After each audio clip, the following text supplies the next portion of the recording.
పాకిస్తాన్ ఎందుకు భయపడి అమెరికా కాళ్ళ మీద పడింది? కాల్పుల ఉపసంహరణ చేయించాలని యుఎస్ని ఎందుకు బ్రతిమలాడింది? యుద్ధం ఆగాలని మేఘాల మీద పాక్ డీజీఎంఓ ఎందుకు కాల్ చేశాడంటే పాకిస్తాన్ మీద ఎక్కడ పడితే అక్కడ బాంబులేయలేదు, కొడితే కుంభస్థలం మీద కొట్టాలనుకుంది ఇండియా. అదే చేసింది. మొత్తం ఎయిర్ బేస్లను ధ్వంసం చేసింది. కీలకమైన వాటన్నింటి మీద బాంబుల వర్షం కురిపించింది. అయితే మొన్న భారత రక్షణ శాఖ అధికారులు నిర్వహించిన సమావేశంలో ఓ జర్నలిస్ట్ వేసిన ప్రశ్న భారత్కు సమాధానమిచ్చింది. భారతదేశం పాక్ అణుస్థావరమైన కిరాణా హిల్స్ మీద బాంబు దాడి చేసిందా అని ప్రశ్నించారు. దీనికి air chief marshal AK Bharti వ్యూహాత్మక సమాధానం ఇచ్చారు. అది కూడా గంభీరంగా. థ్యాంక్స్, మీరు మాకు పాకిస్తాన్ తన అణ్వాయుధాలను కిరాణా హిల్స్ వద్ద నిల్వ చేస్తుందని మాకు చెప్పినందుకు. మాకు ఆ విషయం తెలియదు, మేము కిరాణా హిల్స్ను టార్గెట్ చేయలేదని చెప్పారు. కానీ ఈ ప్రశ్న తలెత్తడానికి కారణం ఉంది. ఈ కిరాణా హిల్స్ ప్రాంతం దగ్గరలోనే అటు ఇటుగా సర్గోదా వైమానిక స్థావరం ఉంది. ఇది చాలా కీలకమైన ఎయిర్ బేస్. ముషాఫ్ ఎయిర్ బేస్గా పిలిచే ఈ స్థావరంపై బాంబులు వేసింది భారత్. ఈ ఎయిర్ బేస్ తుక్కుతుక్కైంది. కానీ ఇదే క్రమంలో ఈ కిరాణా హిల్స్లో దాచిపెట్టిన అణ్వాయుధాల ప్రవేశ మార్గం మీద భారత్ బాంబు వేస్తుందనే ఊహాగానాలు మొదలయ్యాయి. దీంతో ఒక్కసారిగా పాకిస్తాన్ వణికిపోయింది. అప్పటికే న్యూక్లియర్ రేడియేషన్ లీక్ అయిందనే ఊహాగానాలు మొదలయ్యాయి. కిరాణా హిల్స్ భద్రతాధికారులు పాక్ ప్రధాన కార్యాలయానికి సమాచారం ఇవ్వడంతో వెంటనే పాకిస్తాన్ వణికిపోయింది. యుద్ధం ఆపాలని భారత్కి కాల్ చేసింది. కానీ భారత్ స్పందించలేదు. దీంతో అమెరికా విదేశాంగ కార్యాలయానికి ఫోన్ చేసి బ్రతిమలాడుకుంది. మా అణ్వాయుధాలను తాకిందనే భయం మాకుంది, యుద్ధం ఆగేలా చేయండి, ఎలాగైనా భారత్ని ఒప్పించండి అని చెప్పింది. అప్పుడు ట్రంప్ రంగంలోకి దిగాడు. అందుకే ట్రంప్ అంటున్నాడు, మేము అణుయుద్ధపు ముప్పు తప్పించాం, భారత్ పాక్లను కాల్పులు విరమించేలా చేశామని చెప్పుకుంటున్నాడు. అయితే అసలేంటి కిరాణా హిల్స్? మరి నిజంగానే అణ్వాయుధాలను అక్కడ దాచిందా అంటే నిజమే. ప్రజా జీవనానికి దూరంగా ఉన్న ఈ కొండ ప్రాంతమైన కిరాణా హిల్స్ను 1970లో స్వాధీనం చేసుకుంది. ఈ కొండల దగ్గర కిరాణా అనే గిరిజన గ్రామం ఉండేది. దాని పేరు మీదే కిరాణా హిల్స్ అని పేరు వచ్చింది. ఆ గ్రామాలను బలవంతంగా ఖాళీ చేయించింది పాకిస్తాన్ ఆర్మీ. మొత్తం తమ నియంత్రణలోకి తెచ్చుకుంది. ఆ హిల్స్ వైపు వెళ్లే వారిని కూడా క్షుణ్ణంగా తనిఖీ చేశారు. అందుకే భారత్ దృష్టి దీని మీద పడింది. ఒక రాడార్ స్టేషన్ను కూడా ఏర్పాటు చేశారు. సర్గోదా జిల్లాలోని ఎయిర్ బేస్కు ఇది 20 కిలోమీటర్ల దూరం. అంతేకాదు కుషాబ్ అణు కేంద్రానికి 70 కిలోమీటర్ల దూరంలో ఉంది. ఈ కుషాబ్ న్యూక్లియర్ సెంటర్లోనే చైనా సైంటిస్టులు పనిచేయడం మొదలుపెట్టారు. భారత్కు వారం నుంచే సమాచారం లీక్ అయింది. చైనీయులు, అది కూడా భారీ భద్రత మధ్య రోజు ప్రయాణం చేస్తుండగా భారత ఇంటెలిజెన్స్ వర్గాలు పసిగట్టాయి. 1978-79 సమయంలోనే Pakistan army corps of engineers test site కోసం ఈ ప్రాంతాన్ని ఎంపిక చేసుకున్నారు. ఆ తర్వాత ఈ కొండ లోపల అనేక సొరంగాలు తవ్వారు. వాటిలోనే పరిశోధనలు కూడా చేస్తున్నారు.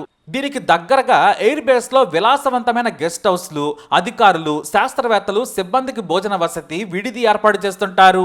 అయితే ఈ కిరాణా హిల్స్కి దాదాపుగా 30 కిలోమీటర్ల వేరువేరు మార్గాలు, సొరంగాలు, భూరక్షణ సొరంగాలు ఏర్పాటు చేశారు. దీనికి ప్రత్యేకంగా విద్యుత్ లైన్స్ కూడా వేశారు. అయితే చైనా నుంచి M11 క్షిపణులను కొనుగోలు చేసిన పాకిస్తాన్ వాటిని ఈ కిరాణా హిల్స్కు తరలించాయి. దీంతో ఈ విషయం అమెరికా నిఘా వర్గాలకు తెలిసింది. ఆ తర్వాత భారత్ కూడా పసిగట్టింది. దీంతో క్లింటన్ ప్రభుత్వం దీనిపై నిఘా పెట్టి అణు కార్యక్రమాలు చేస్తున్నారని గుర్తించి అమెరికా ముందే హెచ్చరించింది. దీంతో కేవలం రాత్రి సమయంలోనే అమెరికా నిఘాకు శాటిలైట్స్కు అందకుండా లైట్లు ఆర్పేసి మరీ పనులు చేసేవారు.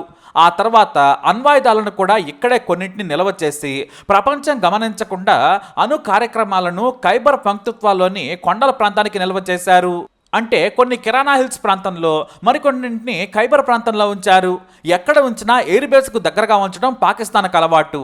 దీంతో తొందరగా అమెరికా సహా ప్రపంచ దేశాలు గుర్తించాయి. అందుకే ఒక్కసారిగా సర్గోదా వైమానిక స్థావరం మీద మిసైల్తో భారత్ దాడి చేయగానే పాకిస్తాన్ వణికిపోయింది. ఈలోపు కిరాణా హిల్స్ ప్రవేశ మార్గం దగ్గర భారీ బాంబు వేసింది భారత్. అంతే, కిరాణా కొండలు మొత్తం షేక్ అయ్యాయి. వెంటనే పానిక్ మోడ్లోకి పాకిస్తాన్ వెళ్ళిపోయింది. అయితే రేడియో యాక్టివ్ పార్టికల్స్ గాల్లో కలిశాయని పాకిస్తాన్ ఆందోళన చెందుతోంది. వెంటనే అమెరికా సాయం కోరింది పాకిస్తాన్. ఎందుకంటే చైనా దగ్గర అంత టెక్నాలజీ లేదు, వారి మీద నమ్మకం కూడా లేదు. రేడియేషన్ పరిధి చూడాలని అమెరికాను కోరింది. ఇక వెంటనే అమెరికాకు చెందిన బీచ్ క్రాఫ్ట్ B-350 విమానం పాకిస్తాన్ ఎయిర్ స్పేస్లోకి వచ్చింది. అది కూడా కిరాణా హిల్స్ ప్రాంతంలో. దీని టైల్ నంబర్ N111SZ. ఇది యుఎస్ డిపార్ట్మెంట్ ఆఫ్ ఎనర్జీ విమానం. దీన్ని మన ఫ్లైట్ రాడార్స్ గుర్తించాయి. వాస్తవానికి ఇప్పుడు పాకిస్తాన్కి ఈ విమానం రావాల్సిన అవసరం లేదు. కానీ భారత్ బాంబు దాడి చేసిన తర్వాత అమెరికా నుంచి వేగంగా ఈ ఫ్లైట్ పాకిస్తాన్కు చేరింది. ఇది రేడియో యాక్టివ్ కంటామినేషన్ పసిగడుతుంది. నిమిషాల్లో రేడియో యాక్టివ్ కంటామినేషన్ ప్రమాద స్థాయిలు, ఎమర్జెన్సీ పరిస్థితులను విశ్లేషించే ప్రత్యేక పరికరాలు ఇందులో ఉంటాయి. ఇది గామా రే సెన్సార్తో real time radioactive contamination పసిగడుతుంది. భారత్ దెబ్బకు పాకిస్తాన్ అమెరికా సాయం కోరింది. అయితే అణ్వాయుధాల సమాచారం పాకిస్తాన్ ఇచ్చిన తర్వాతే దీన్ని పంపించారట. ఇది ఇప్పుడు దగ్గరలో ఉన్న ఎయిర్ బేస్లో ల్యాండ్ అయ్యి పరీక్షలు చేసింది. పాకిస్తాన్ అణ్వాయుధాలు దాచిపెట్టిన ప్రాంతంలో పరీక్షలు చేసింది. దీంతో భారత్ అనుమానాలు బలపడ్డాయి.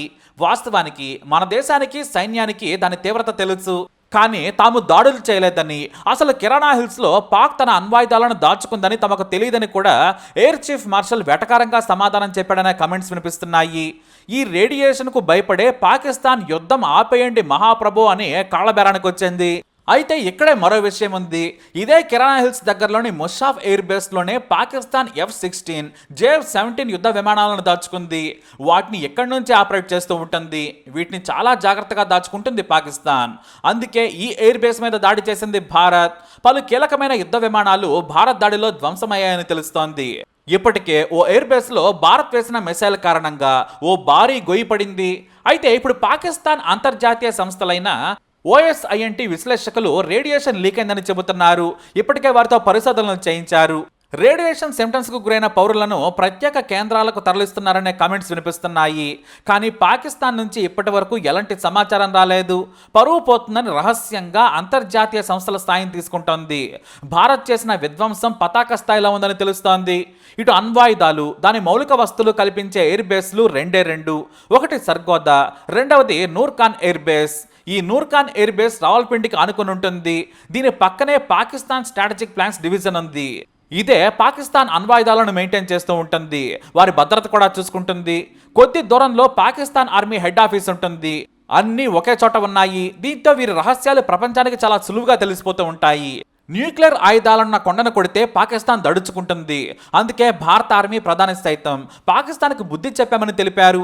కానీ అణ్వాయుధాల స్థావరాలను కొట్టి పాకిస్తాన్కు ఉచ్చపడేలా చేయడం నిజంగా గొప్ప విషయమే. మరోసారి యుద్ధం వస్తే ఈసారి పనిన వ్యూహమే పనొచ్చు. ఎందుకంటే చైనా రాడార్లు ఫెయిల్ అయ్యాయి. భారత్ వాటిని పేల్చేసింది లేదా నిర్వీర్యం చేసింది. ఆ తర్వాత మొత్తం ఎయిర్ బేస్లపై దాడి చేసింది. దీంతో గ్రామీణ ప్రాంతాలు అలాగే పౌర విమాన కేంద్రాల నుంచి తన యుద్ధ విమానాలను, యుద్ధ ఆపరేషన్ను చేపట్టింది పాకిస్తాన్.